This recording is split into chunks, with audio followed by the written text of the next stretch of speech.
Hoy corresponde que hablemos de un tema poco tratado, pero que es la esencia de nuestro Señor Yeshua como la luz misma.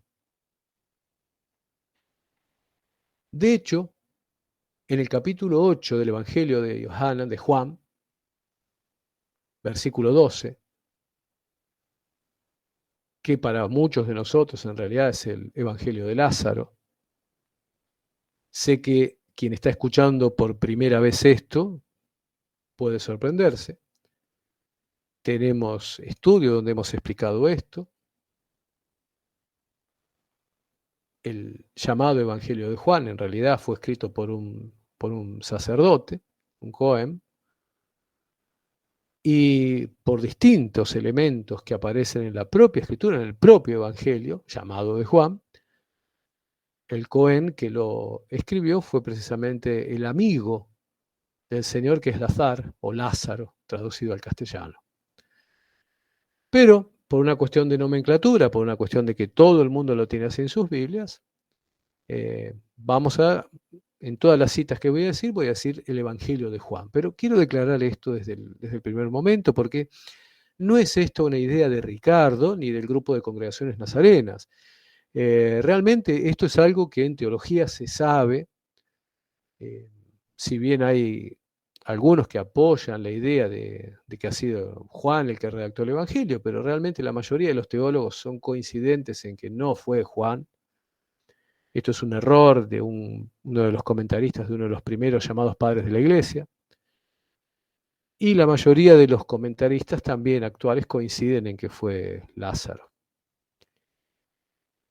Pero como les digo, vamos a tomar la nomenclatura, la forma de determinarse de este Evangelio como aparece en todas las Biblias. Entonces, en Juan capítulo 8, versículo 12, el propio Señor Yeshua declara: yo soy la luz del mundo. Ego emi tofos tu cosmo, en griego. Anojí or aolam, en hebreo. Yo soy la luz del mundo. Por supuesto que ustedes conocen esta sentencia, han escuchado esto muchas veces, pero hoy vamos a hacer mucho hincapié en esto porque esta declaración no es algo menor, no es algo de poca importancia. Y vamos a ver que tan solo con recordar al profeta Isaías, nos vamos a percatar, vamos a ver la importancia, la profundidad de esta declaración que Yeshua hace.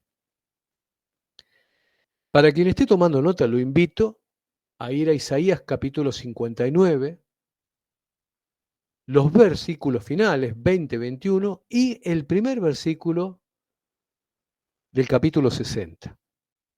Recordemos que la división en capítulos de Stephen Langton no es muy acertada muchas veces. De hecho, aquí se está cortando la idea que se desarrolla al final del capítulo 59 de Isaías. Por eso lo voy a leer todo de continuo. Voy a leer Isaías 59, 20, 21 y 61. Dice así: y vendrá el Redentor a Sión, y a los que se volvieren de la iniquidad en Jacob, dice Yahweh, y este será mi pacto con ellos, dice Yahweh. El espíritu mío que está sobre ti y mis palabras que puse en tu boca no faltarán de tu boca, ni de la boca de tus hijos, ni de la boca de los hijos de tus hijos, dijo Yahweh, desde ahora y para siempre. Levántate, resplandece, porque ha venido tu luz, y la gloria de Yahweh ha nacido sobre ti. Bueno, ustedes lo pueden leer por su cuenta, pero les quiero explicar algo. ¿Por qué digo que estos versículos, el final del 59, el 20, 21 y el primero del 60, tienen continuidad? Porque observen ustedes, si Isaías 59, 20 dice, y vendrá el Redentor a Sión. Todo lo que va a seguir está relacionado con el Goel, con el Redentor de Sión.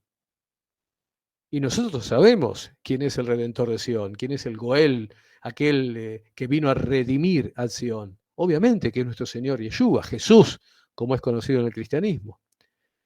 Entonces, El primer versículo del capítulo 60 comienza diciendo, levántate, resplandece, porque ha venido tu luz y la gloria de Yahweh ha nacido sobre ti. ¿Quién es la luz que ha venido? Y precisamente el Redentor de Sión. Entonces, como ven, el versículo 20 del 59 y el versículo 1 del 60 hablan de lo mismo. Están mal cortados, ¿sí? Entonces, esa luz que ha venido, que es la gloria de Yahweh, es precisamente el Redentor de Sión. Y fíjense cómo termina el versículo 1 del capítulo 60. Y la gloria de Yahweh ha nacido sobre ti. Y esto tiene unas implicancias tremendas, tremendas. Ustedes saben que nosotros como grupo, ¿verdad? No obligamos, y lo digo entre comillas, a celebrar, por ejemplo, Hanukkah, que es la fiesta de las luces, de las luminarias, ¿verdad?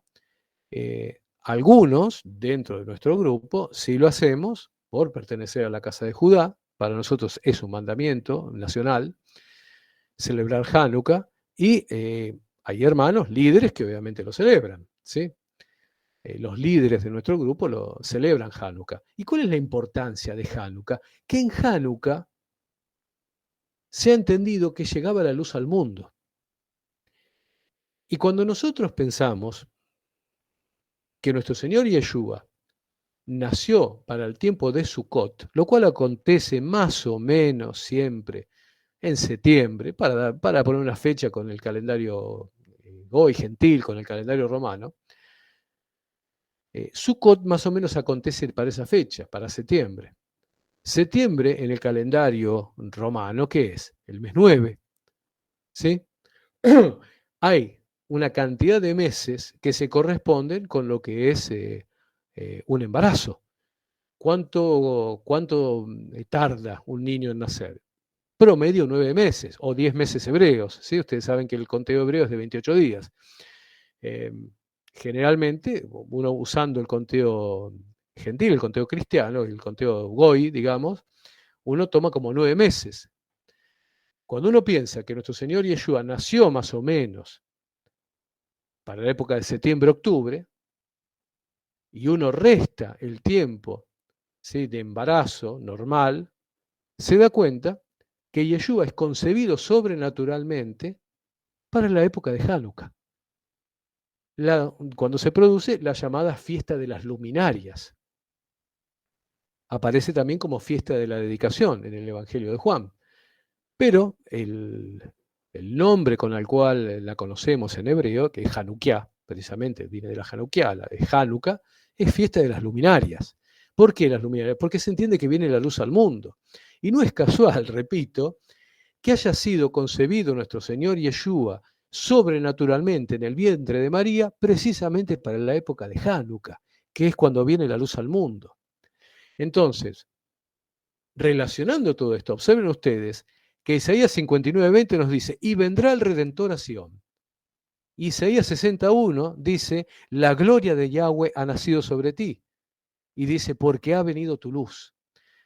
Todos estos son pasajes hermosos para volver a escuchar seguramente este audio, para meditarlos. Son pasajes increíbles. Y son pasajes que no han sido tomados en cuenta normalmente en el cristianismo. Yo creo que, siendo humildes realmente, humildes de corazón y humildes de pensamiento, realmente ya esto es para meditar. Pienso que la reunión debería terminar aquí y ya con esto tenemos elementos para meditar en nuestro Señor Yeshua, para meditar en la fiesta de Hanukkah, para meditar en lo que significa, para pensar en lo que significó el tiempo en el cual la luz estuvo incubando en el vientre de María y estuvo llenando ese espacio. Piensen ustedes en toda la simbología que hay en todo esto, ¿verdad? El útero de una mujer interiormente no tiene luz, ¿sí? El útero de una mujer obviamente que no está iluminado, ¿verdad? Pero la vida, que es la luz, iluminó el vientre de María. Y pensemos algo, en algunas ocasiones hemos charlado acerca de la creación del cosmos, ¿sí? El cosmos, como se diría el universo, el olam, como se diría en hebreo, Cuando se crea el cosmos, lo que hace Dios es crear en sí, en su interior, crea un espacio donde Él quita la luz, hace como una retracción de la luz. Ustedes saben que la luz de Dios es tan grande, es tan inmensa, que nos quemaría. Entonces nosotros no podemos percibir completamente la luz de Dios. Para que nosotros pudiéramos existir, Dios, ¿sí?, retrajo, hizo como que quitara su luz de una parte de Él mismo, y luego en esa parte, ¿qué ingresó? Ingresó precisamente el Hijo amado, quien es la luz del mundo. No sé si alcanzo a explicar la profundidad de todo esto. Por eso cuando Yeshua, en Juan 8:12, declara, Anoji Haolam, yo soy la luz del mundo, él está diciendo algo que cualquier judío en ese momento lo podía entender.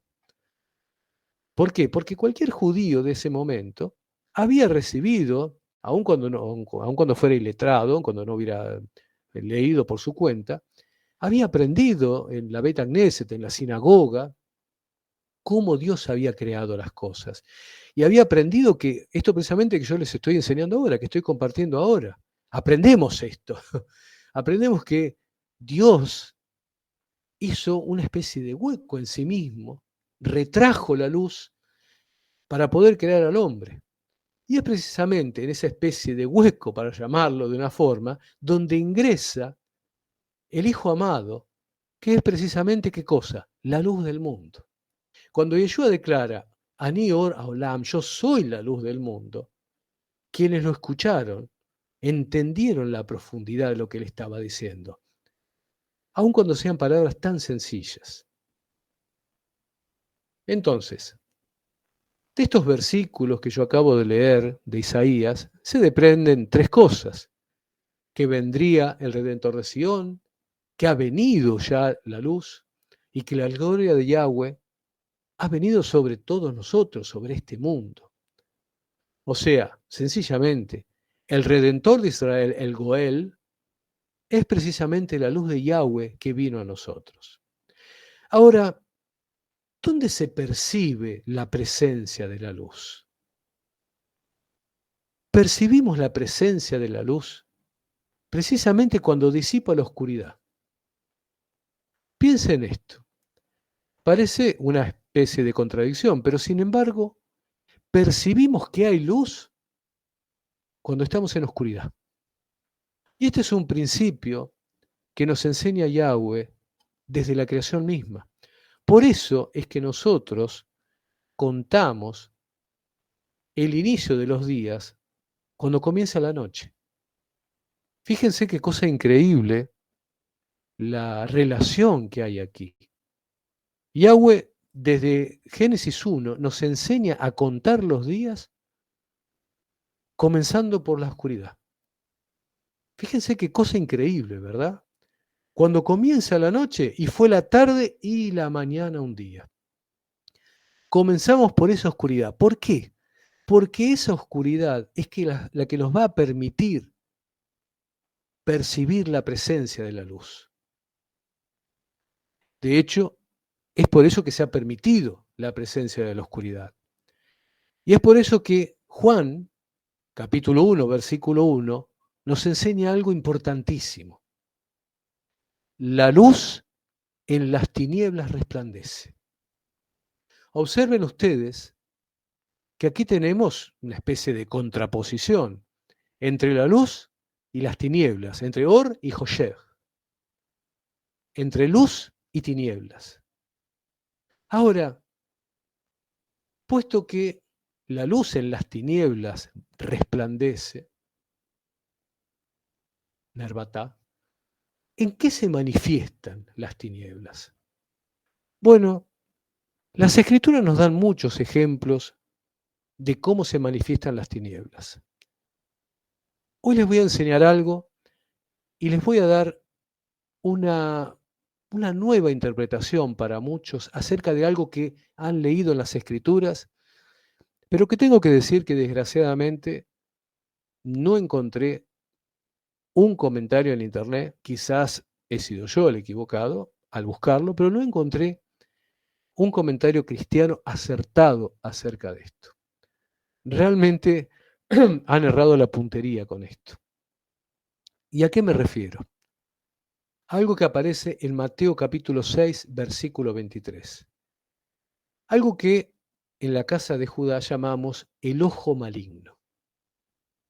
Mateo 6, 23 dice, pero si tu ojo es maligno, todo tu cuerpo estará en tinieblas.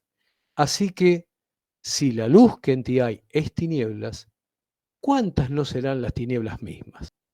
Ojo maligno es un concepto hebreo muy importante.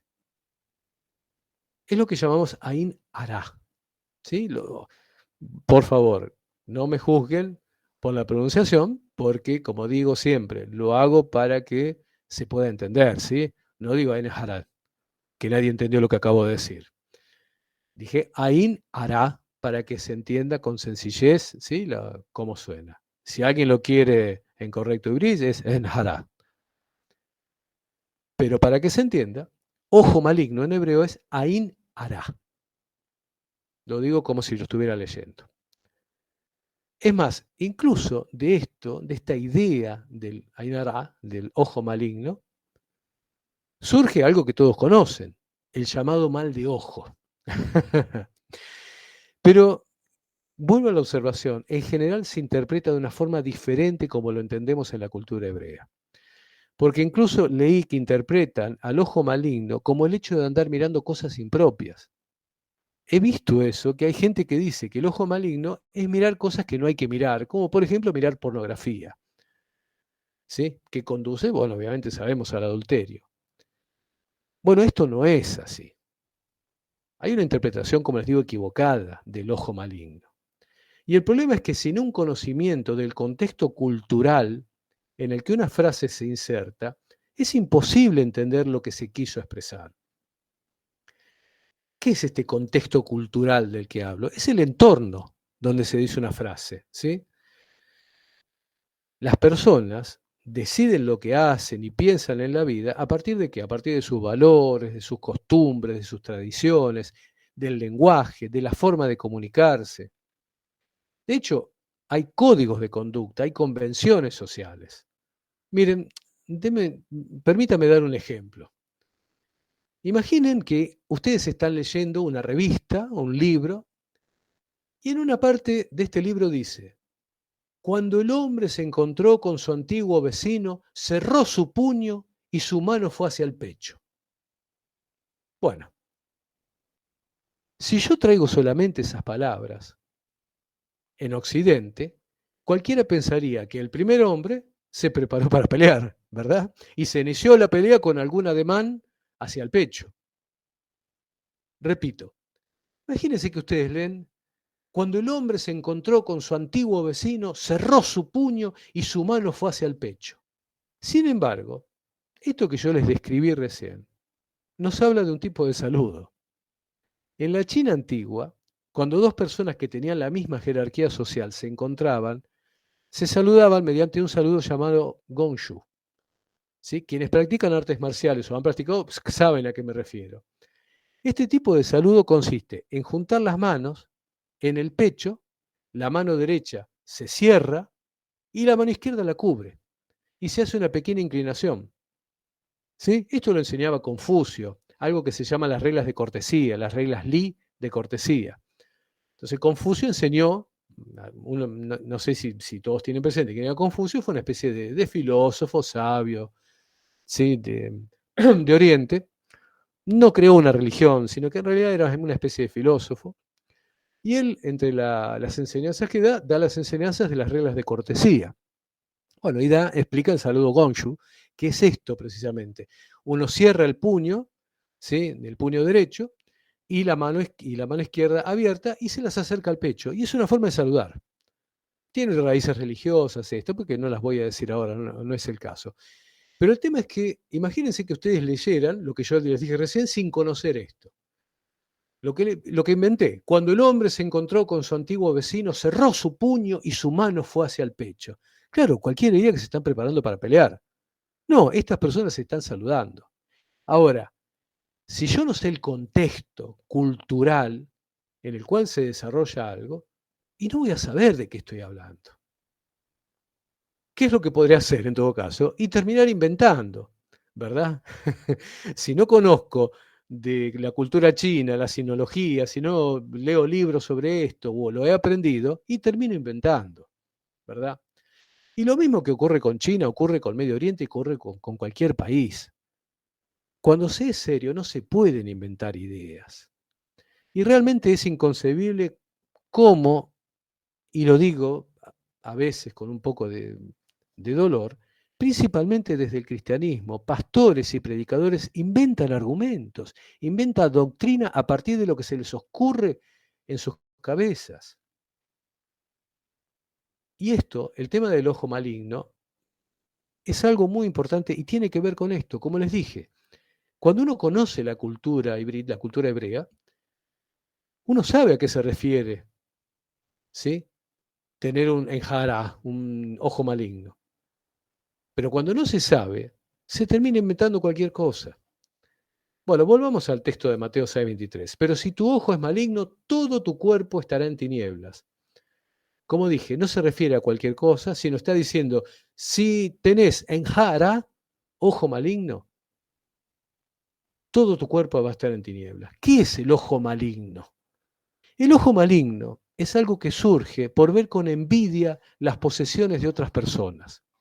Es ante todo una actitud mental, es una disposición del corazón, como se diría pensando en tiempos bíblicos. El ojo maligno surge a partir de que la persona infringe en su interior el 10º mandamiento de Éxodo 20. Como ven, es algo mucho más serio que miró una jovencita en bikini. No tiene nada que ver con eso, ¿sí? Por ahí tendrá que ver con el tema de codiciar la mujer del prójimo, por ahí tendrá que ver con eso. Pero como ven, lo del ojo maligno es algo diferente y más serio, ¿sí? Porque es algo que cuando no sabemos que existe, no es algo que podamos atacar para cambiarlos, ¿sí? ¿Qué dice el 10º mandamiento? No codiciarás la casa de tu prójimo, no codiciarás la mujer de tu prójimo, ni su siervo, ni su criada, ni su buey, ni su asno, ni cosa alguna de tu prójimo. La persona que tiene un ojo maligno, en lugar de tener luz, lo que tiene es fuego, que quema hacia adentro de su cabeza y hacia afuera de su cabeza, que consume por la envidia lo que es ajeno y se consume en su interior por no poseer lo que tiene el otro. Esta cuestión ha sido tan importante en la cultura hebrea que incluso gran parte de un tratado talmúdico, no voy a hablar del Talmud, quédense tranquilos, pero hay un tratado talmúdico que hace referencia a esta cuestión en los negocios.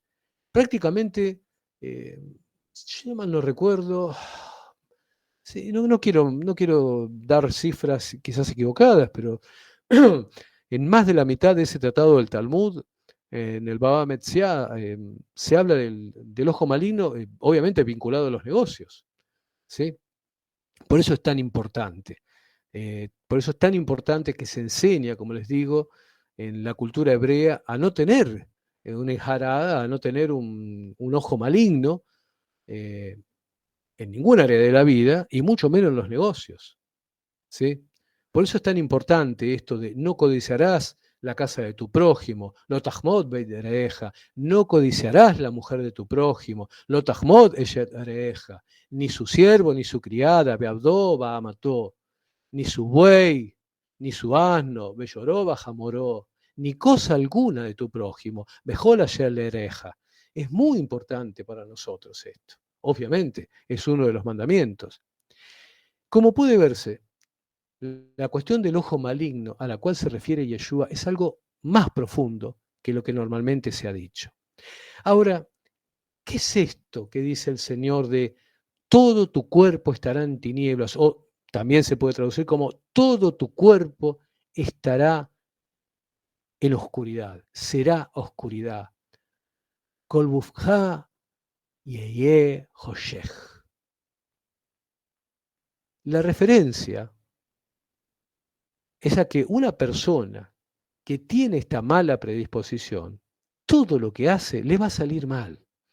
Y asimismo, todas sus actividades van a estar impregnadas de esa envidia y esa codicia. Por ejemplo, son las personas que, lejos de beneficiar a otros con los negocios, promueven un fuego que arrasa cosechas, quema ideas, consume al prójimo. Miren, les voy a contar algo. Es tan importante esto para la cultura hebrea que este es uno de los motivos por los cuales, aun cuando no fuera necesario por los animales ni nada, se levantaban cercos en las cosechas que había cerca de las ciudades, cerca de los poblados.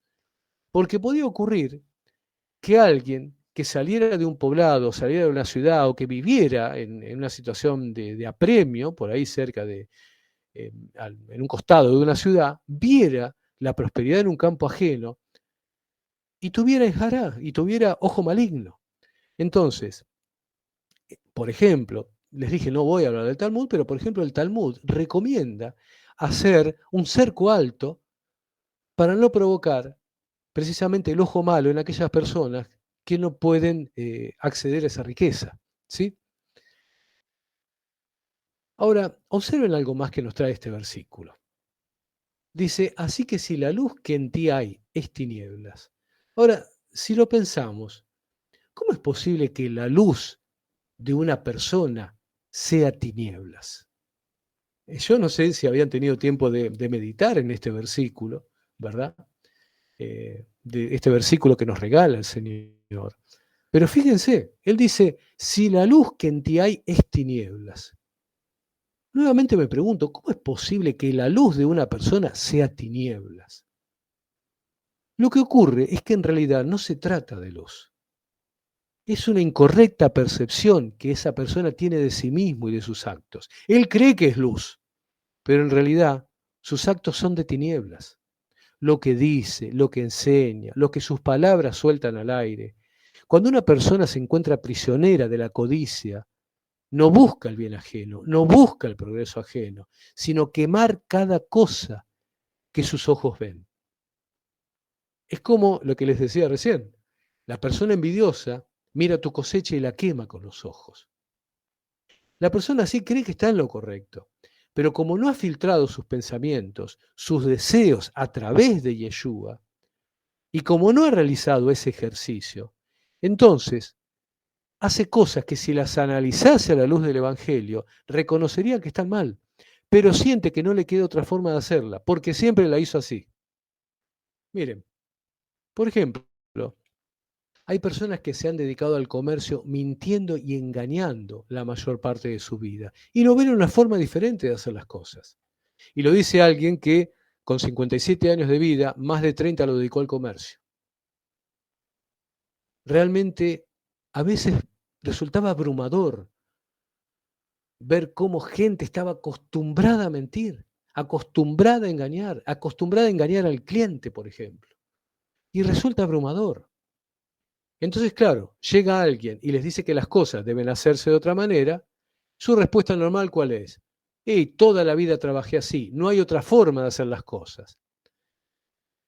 ¿Qué ocurre cuando alguien que ejerce la misma profesión se presenta y le dice, yo lo hago de otra forma?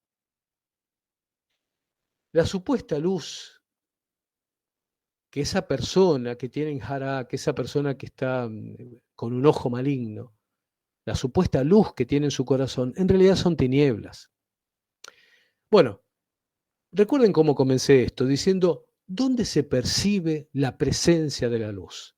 Dijimos que precisamente cuando disipa la oscuridad. Y es por eso que se ha permitido la presencia de la oscuridad. Miren, recordemos cómo lo hace la Escritura, la vida que todos nosotros teníamos antes de nuestro cambio, de nuestra conversión, de nuestro arrepentimiento verdadero. Efesios capítulo 5, versículo 8 dice, porque en otro tiempo erais tinieblas. Ahora, ¿cómo podemos entender lo que Pablo nos menciona acá en la carta a los Efesios, como la vida que se tenía antes de entregarnos a Yeshua? Miren, la propia carta a los Efesios, en este capítulo 5, en los versículos 3 al 5, nos dice, Pero fornicación y toda inmundicia o avaricia ni aun se nombre entre vosotros, como conviene a santos, ni palabras deshonestas, ni necedades, ni truhanerías que no convienen, sino antes bien acciones de gracias. Porque sabéis esto, que ningún fornicario o inmundo o avaro que es idólatra tiene herencia en el reino del Mesías y de Dios. Bueno, también he visto a ver qué dicen otros de esto.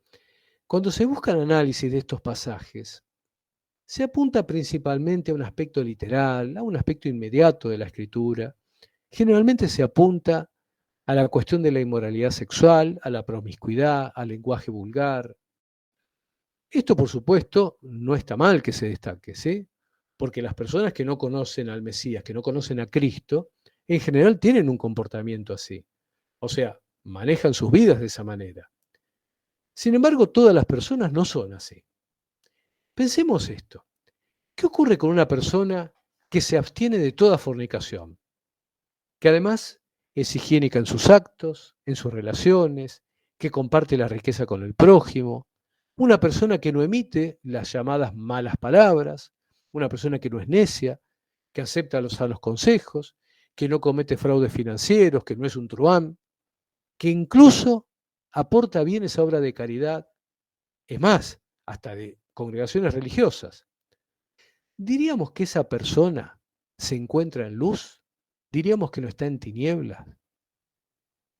Bueno, esto es lo que pasa cuando se confunde la buena moral, la conducta intachable, con el camino de fe en el Mesías. Una moral sin Mesías puede ser un buen manual de vida social, pero no asegura que se esté en la senda de la vida eterna.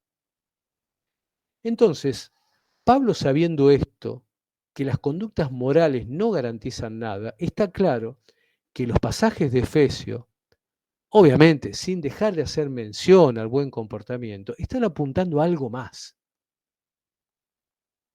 Cuando indagamos un poquito en el sentido espiritual que trasciende, que va un poquito más allá, ¿sí?, de lo que se puede leer literalmente en la carta a los Efesios, podemos ver que se trata de que la vida en tinieblas hace referencia a la vida que las ovejas perdidas de la casa de Israel tenían antes de escuchar y atender el llamado del pastor. Lo cual, por supuesto, va más allá de ciertos comportamientos que son reprochables. Al principio, el versículo 3 nos habla de fornicación. Está claro que alguien que entrega su vida a Yeshua no tiene que andar fornicando. Bien, por supuesto, eso está claro. Pero en un sentido espiritual, ¿por qué nos habla de nuestra vida anterior en fornicación? Porque esto trata espiritualmente lo que el profeta Oseas dice en el capítulo 4, versículo 12. Dice así: mi pueblo a su ídolo de madera pregunta y el leño le responde, porque espíritu de fornicaciones lo hizo errar y dejaron a su Dios para fornicar. La referencia de Oseas clara se encuentra en que la casa de Israel se entregó a la idolatría en todas sus expresiones. Los griegos adoraban a sus dioses. Muchos argentinos adoran al gauchito Gil. Muchos chilenos piensan en el Trauco. Los centroamericanos adoran a San la Muerte y tantas inmundicias que no quiero nombrar. Cuando Pablo nos habla de las fornicaciones que vivíamos antes de recibir a Yeshua, nos está hablando, sí, en un sentido literal, de gente que tenía relaciones sexuales por fuera del matrimonio. Pero ojo, hay personas que aún sin conocer a Cristo no son adúlteros. Sin embargo, esas personas muchas veces también están en la fornicación espiritual. ¿Por qué? Porque no están siguiendo al Dios verdadero. Oseas capítulo 5, versículo 3 dice: yo conozco a Efraín e Israel no me es desconocido, porque ahora, oh Efraín, te has prostituido y se ha contaminado Israel. Fíjense que Efesios capítulo 5, versículo 3 nos habla también de toda inmundicia. Antes estábamos en fornicación y en toda inmundicia. Bueno, acá la referencia es a aquellas cosas que contaminaban a una persona y le impedían relacionarse adecuadamente con el Creador. Permítame ser claro y ser duro por ahí con estas cosas. Pero hay gente que no ha desechado completamente la inmundicia de su vida. Es más, lo literal incluso, ¿eh? Pensemos en esto, somos adultos, quienes están escuchando esto son adultos, ¿verdad? ¿Puede una mujer que se encuentra en los días de su periodo no higienizarse, tener relaciones aún con su esposo, no lavarse, tomar la pandereta y la Biblia y ponerse a cantar en el escenario al lado del púlpito? Luego recoger las ofrendas e imponer sus manos o abrazar a la persona nueva en la congregación. De solo pensarlo, nos debería conmover y llevar a la repulsión. Disculpen lo grosero del ejemplo, pero así lo hizo Pablo. Hago una pregunta más burda, más bruta. ¿Puede un pastor tener relaciones con su esposa en días de su periodo, no bañarse, aunque ello ni siquiera quitaría la impureza del acto, predicar y luego imponer las manos? ¿Alguien quiere la imposición de esas manos? Bueno, evidentemente todas estas cosas inmundas deben ser rechazadas. Bueno, no me da el tiempo ni el espacio para seguir haciendo un análisis pormenorizado de Efesios 5, pero todo conduce a que la fornicación de la casa de Israel entre las naciones y cómo esa vida alejada mismo, ¿sí? Alejada de Dios, hace que la persona se transforme en un ser oscuro, en un Adán Ofel. Lo dije en hebreo, perdón. Adán Ofel es una persona oscura, alguien que piensa anojí, anojí, en sí mismo, ¿sí? Y lo bruto de los ejemplos que di antes, que sé que son burdos y son brutos, ¿saben por qué los di? Porque también en medios cercanos a nosotros hay gente que vive en fornicación y luego se sube al púlpito a compartir una palabra y toma en sus manos una Biblia. Mujeres que tienen relaciones sexuales con demonios en sus sueños, luego suben al púlpito a predicar. No voy a dar nombres. Sé que alguien que en este momento está compartiendo la reunión puede dar fe de lo que estoy hablando. Pero mujeres que han tenido comercio sexual con Lilith, demonio inmundo, Yahweh lo maldiga, han subido al púlpito. Esta es una inmundicia espantosa que ubica a la persona en tiniebla. Y quien vive de eso no es otra cosa que un Adán Ofel, un ser oscuro. Miren, si alguien quisiera profundizar en esto, diríjase simplemente a Proverbios capítulo 1, versículo 19.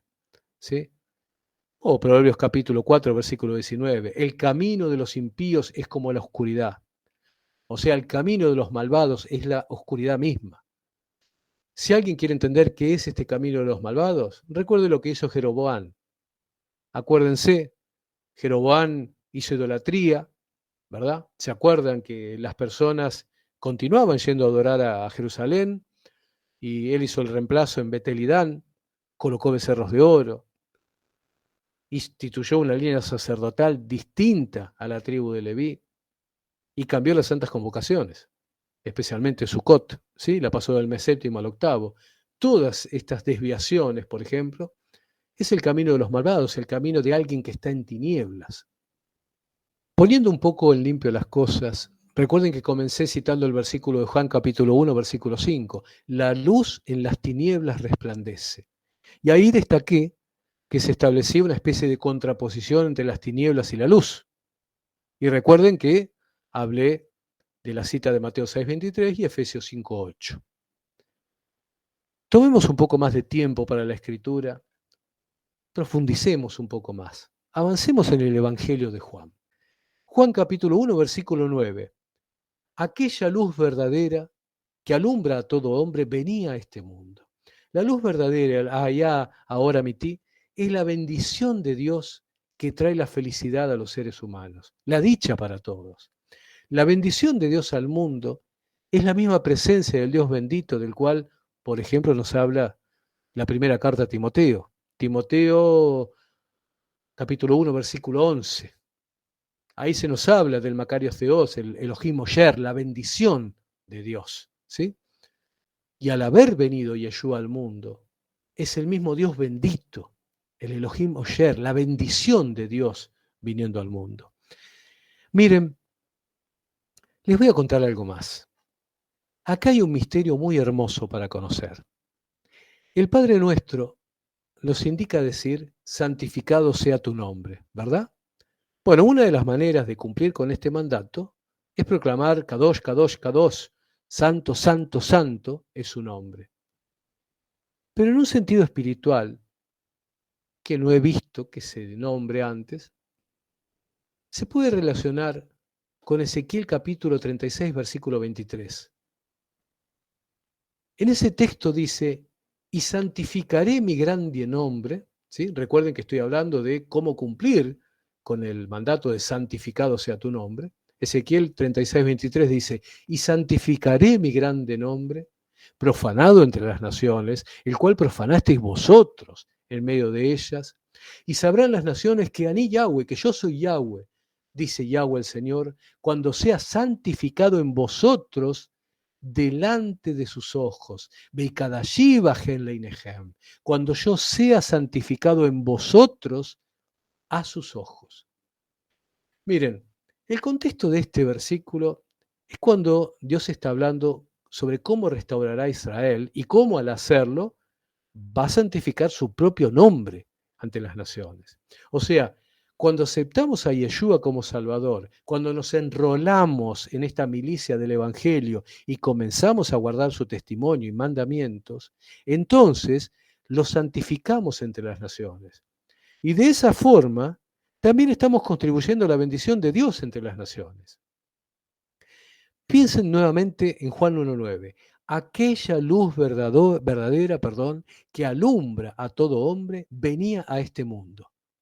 La luz verdadera, ahora Mití, vino a este mundo a rescatar a las ovejas perdidas de la casa de Israel, alumbrando a todos los seres humanos en ese proceso y trayendo la mayor bendición con la cual la humanidad se ha encontrado. Esa felicidad verdadera que nunca pudieron encontrar en los placeres del mundo, los seres humanos la encontraron en el mismo Dios bendito que es nuestro Señor Yeshua, en la aceptación de su supremo sacrificio, en la fe redentora de su sangre, está la llave para la única felicidad verdadera, porque ésta trasciende las barreras de la vida, permitiendo que todos los que crean en Él reciban la esperanza de la vida eterna. En las palabras de Ezequiel, Yahweh nos revela algo más. ¿Cuál es el medio que ha empleado para santificarse entre las naciones y bendecir a los seres humanos? La herramienta que el Creador ha empleado es la predicación del Evangelio a toda criatura. Es pues el Evangelio lo que nos reúne, lo que ha hecho que todas las ovejas perdidas de la casa de Israel sean ahora encontradas. Ahora el Evangelio es el tabernáculo de reunión, la tienda del encuentro, en el cual las ovejas pueden hallar la presencia del Salvador. Por esto, reunidos por la misma palabra de Dios, es que algún día vamos a ser establecidos en nuestra propia tierra, Adameja. Algún día se va a cumplir que podemos decir, el Redentor pobló, Agoel Igles, el Redentor pobló. ¿Y qué pobló? La tierra de Israel con aquellos que rescató de entre las naciones. Recuerden que al principio de toda esta charla mencioné Isaías 59, ¿sí? El Redentor nombrado en Isaías 59 es la luz que ha venido en Isaías 60, versículo 1.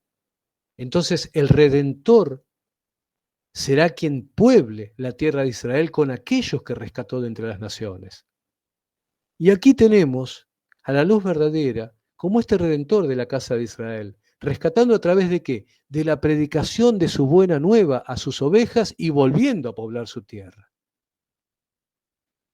Entonces, corresponde que nos preguntemos algo. Si todo esto es tan maravilloso, ¿por qué entonces las personas rechazan a Yeshua? Nuevamente el sacerdote nos da la respuesta. Juan capítulo 3, versículo 20. Porque todo aquel que hace lo malo, aborrece la luz, y no viene a la luz para que sus obras no sean reprendidas.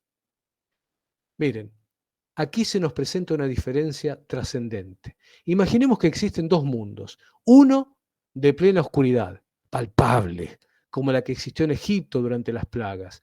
Y por otro lado, un mundo pleno de luz, donde hasta el último rincón se encuentra iluminado. Nosotros seríamos habitantes de la luz, mientras que los demás serían habitantes de ese mundo oscuro.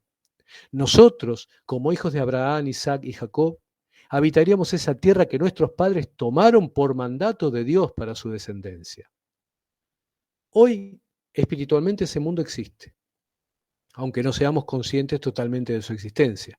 Las personas que hacen lo malo son los habitantes permanentes de ese mundo oscuro. Sus pensamientos son oscuros, sus acciones son oscuras y, desgraciadamente para ellos, su fin es oscuro. Un ejemplo de su mentalidad torcida lo dan con aquello que bendicen. Uno de sus ídolos es precisamente la muerte, por lo cual la bendicen y la adoran. En cambio nosotros bendecimos la vida, porque sabemos que precisamente nuestro Dios es la vida. Yo soy la vida, nos dice Ani Jaim. Pero sabemos que cometemos errores, obviamente, transgresiones. No obstante, los malhechores no tienen dónde esconderse del juicio de Dios. En cambio, nosotros sabemos que Dios es nuestro refugio, nuestra fortaleza, nuestra ayuda. Este habitar espiritualmente en el mundo de la luz hace que podamos contar con la protección de la diestra de Dios. Y sabemos bien quién es la diestra de Dios, su Hijo amado, ese que nos rescató del mundo oscuro. Ahora, ¿qué ocurre con esas personas que habitan las tinieblas? Y el versículo nos dice tres cosas. Aborrecen la luz, no vienen a la luz, porque sus obras serían reprendidas. Observen que en el texto se hace mucho hincapié en las malas obras de estas personas. Sabemos que la descendencia de Abraham, Isaac y Jacob ha tenido una promesa. Esta promesa se basa en primer lugar en la confianza en Dios, bitajón. Los pasajes bíblicos más importantes de estos patriarcas nos marcan la cuestión de confiar. Ahora, hay una conexión con estos pasajes que simplemente la voy a anunciar, la vamos a tratar el día que hablemos de la resurrección. Pero esto que venimos hablando está relacionado con un pasaje del capítulo 5 de Juan y con un pasaje de 2 de Corintios capítulo 5. Simplemente la cito para que lo tengan presente. Juan capítulo 5, versículos 28, 29, 29, 30. No os maravilléis de esto, porque vendrá hora cuando todos los que están en los sepulcros oirán su voz, y los que hicieron lo bueno saldrán a resurrección de vida, mas los que hicieron lo malo a resurrección de condenación. Hablábamos de qué va a ocurrir con los malos, ¿verdad? Segunda de Corintios capítulo 5, versículo 10. Porque es necesario que todos nosotros comparezcamos ante el tribunal de Cristo, para que cada uno reciba según lo que haya hecho mientras estaba en el cuerpo, sea bueno o sea malo. Como dije, esto lo vamos a ver cuando hablemos de la resurrección. Hoy vimos muchos temas. Quiero que hagamos hincapié en lo siguiente. Yeshua, quien es la luz del mundo, disipa con su presencia las tinieblas. Nuestra mente, nuestro corazón, necesita limpiarse de las tinieblas que aún pueden quedar flotando allí, producto de la vida que habíamos llevado. Si alguien cree que es todo pureza o luz, desde ya le digo que está equivocado. La tarea de superarse personalmente en el camino de la fe no se termina. Hagamos un trabajo espiritual esta semana. Isaías 59, 21 dice, y este será mi pacto con ellos, dijo Yahweh, el espíritu mío que está sobre ti. En nosotros se encuentra obrando el espíritu. Pidamos entonces a Ruach HaKodesh, el espíritu de santidad, que nos muestre dónde tenemos tinieblas, en qué área de nuestra vida todavía no reina la luz del Mesías. Y una vez que nos lo muestre, pidamos entonces que la tiniebla sea disipada. Es más, si quieren, pueden comenzar recordando lo enseñado acerca del ojo maligno, esa raíz de codicia de la cual se nos enseña a apartarnos. Y de esa forma, dejar de quemar con nuestra mirada y ser libres para ver al prójimo como lo ve Yeshua.